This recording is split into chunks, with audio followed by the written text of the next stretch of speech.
के बच्चों पर है और कैपिबारा अपने बच्चों का पेट भरने के लिए खुराक ढूंढने निकला है। लेकिन शायद जब तक कैपिबारा अपने बच्चों तक पहुंचे ये बच्चे किसी और शिकारी का पेट भर देंगे। सांप ने आते ही एक बच्चे को अपने चपटे में ले लिया, क्योंकि इसको भी पता है अगर मैं लेट हुआ और कैपिबारा पहुंच गया तो फिर मेरी जिंदगी खत्म।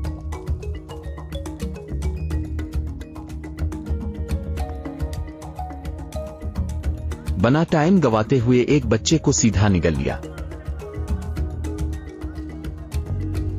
लेकिन एक बच्चे से कहां पेट भरेगा और ये मौका बार बार भी नहीं आएगा। एक बच्चे को खाने के बाद अब एक दूसरे बच्चे पर नजर है।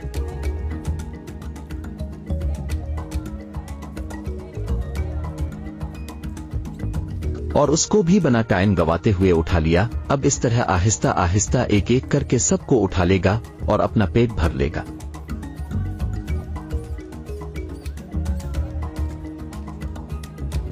और इस बच्चे को भी एक ही झटके में निगल लिया कि कैपिबारा को जल्दी ही आना होगा। अगर थोड़ा सा भी लेट और हुआ तो ये पांचों बच्चे अपनी जिंदगी गवा देंगे और कैपिबारा को पता ही नहीं चलेगा कि बच्चे गए तो गए कहां।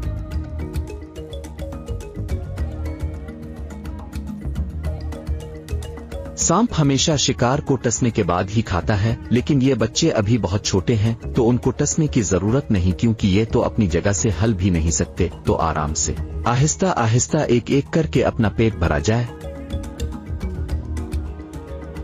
3 बच्चों को निगल लिया। अब चौथे की बारी। शायद कैपिबारा अपने बच्चे को गवा दे और चौथा बच्चा भी आसिकता से उठा लिया। उन 5 बच्चों को खाने के बाद 1 हफ्ते तक कोई भी शिकार करने की जरूरत नहीं, सिर्फ आराम।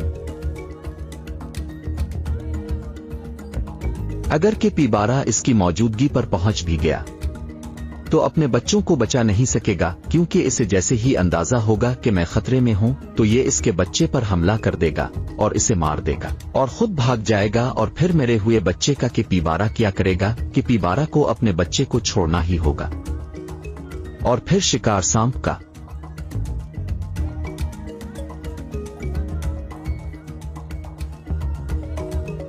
और इसी तरह कैपिबारा पहुंच ना सका और उसके बच्चे शिकार बन गए। अब कैपिबारा सोचता रहे कि मेरे बच्चे खाए तो खाए किसने और बदला किससे लूं। आज का दिन सांप का बेस्ट दिन होगा, क्योंकि इस तरह शिकार कई दिनों बाद मिलता है।